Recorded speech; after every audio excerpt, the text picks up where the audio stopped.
नवासे रसूल, जिगर गोशे बतूल, हैदर कर्रार के आंगन का फूल, असहाब कैसा, सरदाराने बहिश्ते खुदा, जिनकी तरबियत करें खुद मोहम्मद मुस्तफ़ा, जो दुनिया में हो शबीए अहमद मुजतबा, जिनको फ़र्जंदे रसूल करार दें खुद खुदा, जिनसे मोहब्बत का तकाजा है पूरी ज़िंदगी, जिनका एक अमल हमारे लिए है सबक़ बंदगी, जो नाना के दीन को खिलाफत पर फ़ौक़ियत दें, जो शहादत को गले लगा लें लेकिन अपने कातिल का नाम तक न लें।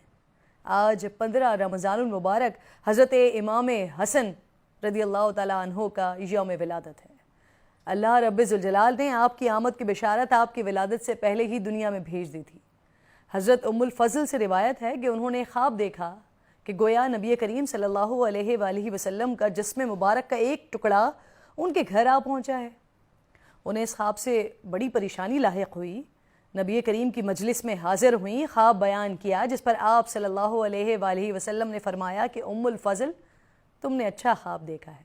अनकरीब फ़ातिमा के यहाँ एक बच्चा पैदा होगा और तुम अपने बेटे कसम के ज़रिए आने वाले दूध से उसकी भी परवरिश करोगी।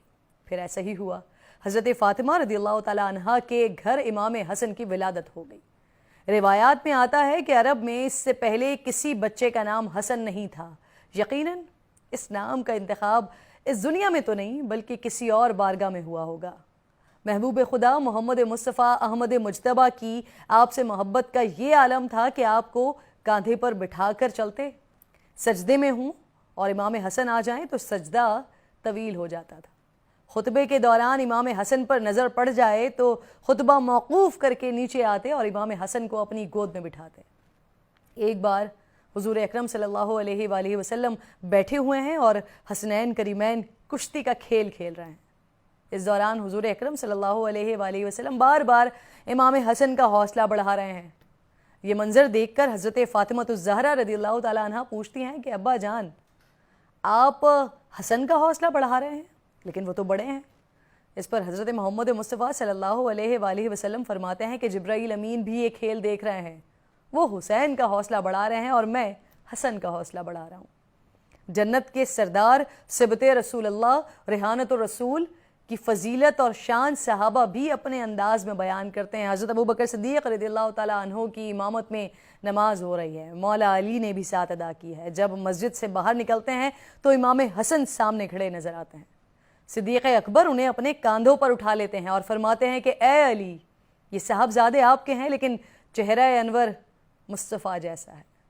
मौला अली फरमाते हैं बेशक ऐसा ही है। हदीस मुबारका में आता है कि हुज़ूर अकरम सल्लल्लाहु अलैहि वसल्लम का इरशाद है कि मेरा बेटा हसन सरदार है। उम्मीद है कि अल्लाह रब्बुल इज़्ज़त उसके ज़रिए मुसलमानों की दो बड़ी जमातों के दरमियान सुलह करवाएगा और तारीख़ गवाह है कि फिर हुआ भी कुछ ऐसा ही।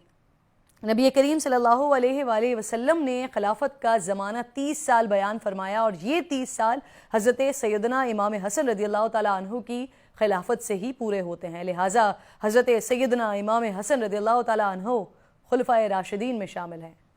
इमाम हसन की खिलाफत में उनसे 40,000 अफराद ने बैत कर ली, लेकिन जब इमाम हसन ने देखा कि इस्लामी सल्तनत में इंतशार जन्म ले रहा है, अगर उम्मत को यकजा नहीं किया गया तो इससे बड़ा नुकसान हो सकता है, नौबत यहाँ तक पहुँच जाएगी कि जंग भी हो सकती है।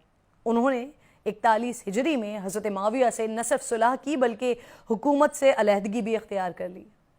इमाम हसन ने कुर्सी पर उम्मत के मफाद को तरजीह दी। उन्होंने इक़्तिदार पर एक मुसलमान के खून की हुर्मत को बरतर जाना और आज हमारे हुक्मरान हैं जो इक़्तिदार के लिए हर हद तक जाने को तैयार हैं।